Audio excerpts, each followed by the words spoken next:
100K, 100K, 100K, 100K, 100K, 100K, 100K, 100K, every day, we don't play, here to stay, we here to stay, concentrate, anticipate, it's okay, Hello, my crypto juggernauts and family. Welcome to the Mx3 Crypto Report, your destination for relevant crypto information when you need it the most. My name is Michael, and we have Mike. Hello. And we have Mark. Hello. And we are Mx3. Thank you for tuning in today. As per usual, please subscribe, give us a like, hit that notification button, and leave a comment. We appreciate your support as we continue to give you more valuable content. Let's go to the lesson segment for today. So in today's segment, we are going to discuss what liquidity is in the crypto space, what a liquidity pool is, and what a liquidity provider is, okay? And we will also explain what an altcoin is and how it differs from, a Bitcoin. Awesome, guys, awesome. So what is liquidity in crypto? In cryptocurrency, liquidity refers to the willingness of market participants to trade a coin and how widespread the price of the asset is. In other words, it refers to a coin's ability to be quickly converted into cash or other cryptocurrencies. All marketable assets, including cryptocurrencies, require liquidity. Some factors that impact a coin's liquidity include the coin's capitalization, which is the total value of an asset in the market. The calculation for a coin's market cap is the total amount of crypto coins in circulation multiplied by the price of the coin in question.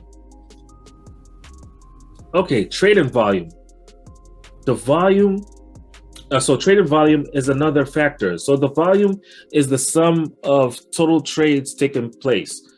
Trading volume usually shows the demand of the crypto in the market. So again, the volume of the sum of the total trades taking place is usually the trading volume, guys. Okay. So exchange availability. Exchange availability. Hold on, guys. Let me drink some water real quick. It's a little parched, We all get parched. All right, back to it. So exchange availability. Usually low liquidity of new cryptocurrency is caused by exchanges not hosting the coin to be traded. So, when they usually don't have these coins on the exchange, it's hard for the coins to get any trades going on. And if you don't have the trades, it's hard to get the volume and the liquidity for it. So, and last but not least, the price of the crypto, which is determined by the volume and market cap in most cases, but there could be other factors involved. Now, in order to calculate a cryptocurrency's liquidity, we divide the trading volume per a day by the volume of the coin to determine the coin's liquidity on the market during that specific time period. So I repeat, to calculate the cryptocurrency's liquidity, we divide the trading volume per a day, so usually 24 hours, by the value of the coin to determine the coin's liquidity on the market. Okay. So now, what is a liquidity provider? A liquidity provider is a user who funds a liquidity pool with crypto assets they own. So they fund a liquidity pool with crypto assets they own to facilitate trading on the platform and earn passive income on their deposit. So that's a nice way of passive income, you know. So keep that in mind. Keep that in mind. Whenever you're thinking about passive income, one way of passive income within this space is being a LP. They call it LP or liquidity provider, you know, and that's one gem. That's one gem out there. And let me just throw another gem out there. We won't discuss it today, but another one is called yield farming. And we'll discuss it in a different episode, hopefully. But let's stick back to the liquidity provider. So that's what a liquidity provider is. But, you know, so what is a liquidity pool? Okay. So according to Gemini.com, a liquidity pool is a crowdsourced pool of cryptocurrencies or tokens locked in a smart contract that is used to facilitate trades between the coins on a decentralized exchange, DEX. Instead of traditional markets of buyers and sellers, many decentralized finance or DeFi platforms use automated market makers, AMM. So if you guys hear that word somewhere, AMM, that's basically a protocol mechanism which allows digital assets to be traded in an automatic and permissionless manner through the use of liquidity pools. So liquidity pools aim to solve the problem of illiquid markets by incentivizing users themselves to provide crypto liquidity for a share of the trading fees. Okay, so guys, how does that sound to you? Like these concepts, like liquidity provider and the pool, do those concepts make sense as of now? Starting with you, Mike. Yeah, they make a lot of sense, because just like a number of different things that we've talked about, you know, on these episodes, the crypto space has a lot of similarities to other markets like the stock market and different things like that. So a lot of the terms are kind of interchangeable. But the thing that really impresses me the most is the pool. You know, it gives people the opportunity to be able to come together, and especially with the smart contract. The smart contract to me is like the linchpin, because it's the thing that binds everybody to their word, you know, to be able to do this. So I think as more people get into crypto, and as their exposure continues to get better, like with me, same thing with me. We don't just, and you guys can attest to this, we also learn. You know, when we're providing this information, there are a number of things that we're learning as well. So we're increasing our knowledge as well. So, but yeah, just to kind of go back to the original question, yeah, these terminologies and this platform is so similar to the fiat platforms that anybody coming from those arenas would be familiar or be able to come up to speed pretty quickly. Perfect. Yeah, Mark, what was your understanding or take of this too?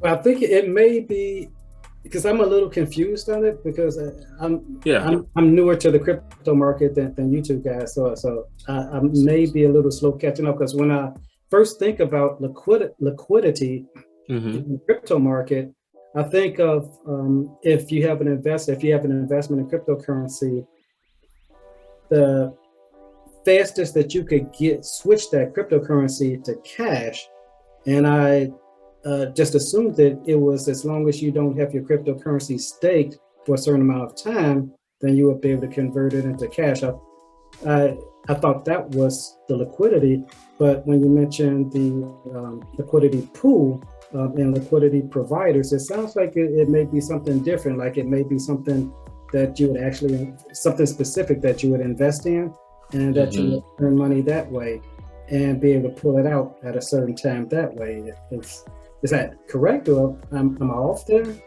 Yeah, you know, you're definitely on track, you know, and just how Mike put it, it definitely has its similarities to the stock market and trading, but what we're dealing with here is assets on the blockchain, and we're dealing with transactions that are involving smart contract relations. So what is happening here once again with the liquidity provider is basically a person such as yourself, has let's say you have some not Bitcoin, let's say you have some Ethereum.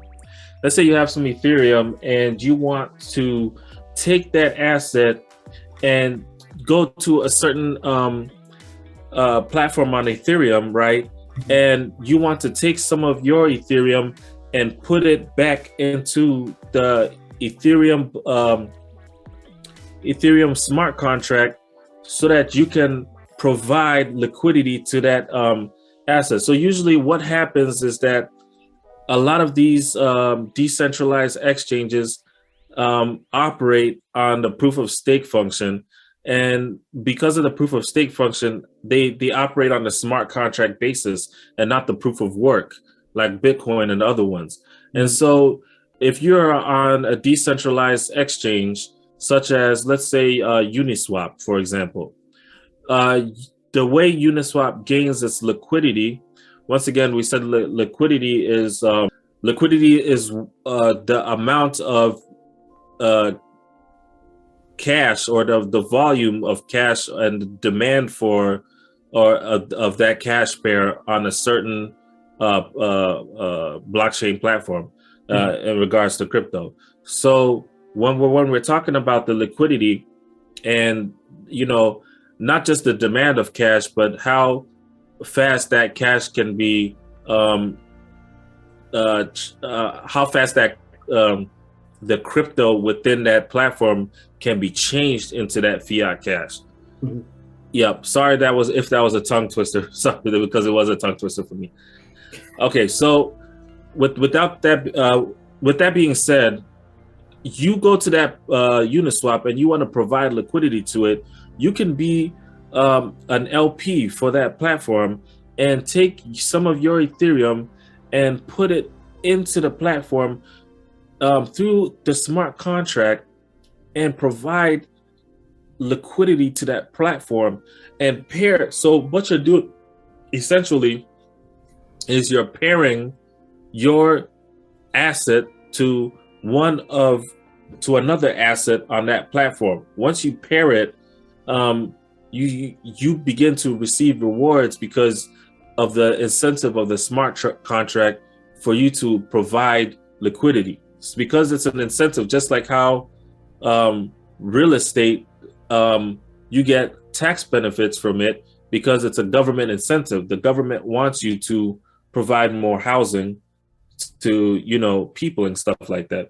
So in a smart contract for liquidity pools, I hate that word.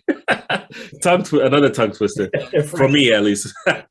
Liquidity pools, the incentive behind that is that the smart contract wants you to add more tokens to it and pair it up so that it incentivizes you to do that, because it gives you rewards when you add more liquidity to the chain.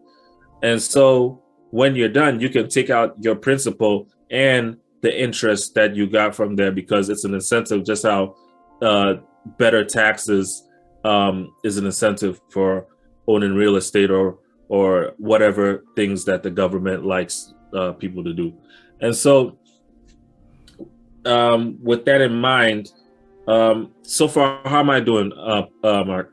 Yeah, that makes it very clear. So I would actually be in the position of being the liquidity provider, and I would be using my my cryptocurrency to be the provider, and I would make money by being the provider. That's how I would make the passive income, the money coming back to me, because I'm actually the liquidity provider. Absolutely. Okay. And we definitely, in another episode, we will definitely show how one can become a liquidity provider step by step by going to the website and given a demonstration of that to make it more clear. But right now, we're just dealing with the theory. So audience and viewers out there, if you feel a little bit lost, completely understand. Once we actually go through the step-by-step process, it'll be a whole lot more clear and a nice way that you can also make passive income on the cryptocurrency space. All right, so right back to it. What are altcoins? We wanted to discuss that too. So an altcoin refers to any type of cryptocurrency other than Bitcoin. You know, even though Ethereum is the most popular altcoin, there are thousands of other altcoins in existence. You know, so if you hear that word altcoin, it's just basically any other crypto apart from Bitcoin. So guys, don't get confused. These are just terminologies within this space, okay? I should also mention that there is a difference between a cryptocurrency and a token. And we kind of talked about this in episode 5, Q&A. You know, so like the difference just lies in the concept that cryptocurrencies are the native asset of a blockchain like BTC and Ethereum, whereas tokens are built on an existing blockchain using smart contracts, which are self-executing contracts with the terms of the agreement between buyer and seller being directly written into the lines of code. Beautiful, beautiful, beautiful. All right, so now we're gonna move on to our next segment. Did you know with Mike? Mike, I'm gonna let you take the wheel. All right, thank you, Michael. And Absolutely. Hello, crypto juggernauts. Did you know that cryptocurrency is a game changer? It begins with trust and proof. If you hand me a $100 bill, how do I know it's not a fake? I can look at it, but that's really about it. Counterfeits are getting incredibly advanced. When you think about the actual difficulty, the technology of putting a hologram, special images, and ink on a piece of paper, it's not rocket science. In other words, if you have the money and scale to create fake cash in bulk, it's not really a hard process. Now, what if there was a public ledger that I was able to read off the number of the $100 bill and instantly see a permanent, inalterable record of every single transaction that dollar bill had been involved in since the day it was minted at the Federal Reserve printing facility? Would that make you more comfortable taking money from me? Another game changer, eliminating the need and risk of having to trust another party. Bitcoin contains a number of holy shit, that's absolutely genius technological advancements, but one of the biggest is the blockchain's ability to reach consensus or agreement without needing to trust a third party. Because every miner and Bitcoin node operator has the exact same information as each other in real time, and because it is incredibly difficult to change or alter blocks once they've been validated, you essentially have a trustless ledger that lets you transact with with anyone in the world without having to fear getting ripped off. No PayPal scams, no more bank wire fraud, and money is just the beginning. It goes way beyond just sending and receiving money. In the next section, I'm going to walk you through just a handful of massively impactful things we can do with Bitcoin during our next conversation. Back to you, Michael. Beautiful, beautiful. All right. Awesome. That's all the time we have for today. Thank you so much for tuning in. We really appreciate y'all.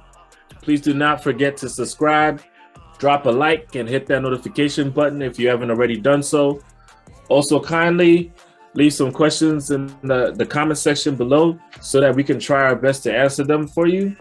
Once again, thank you for tuning in, and we'll be on same time next week to give you that relevant crypto information when you need it the most. Peace. Peace. See ya. Tomorrow can be a better day if you're looking to get some figures for better pay. Invest in yourself, man, that is the only way. Get your clout up, 800K followers. How you do that, man? By not being a follower. How you get there, man? Hustling and bustling. Then you spice it up, put some brain.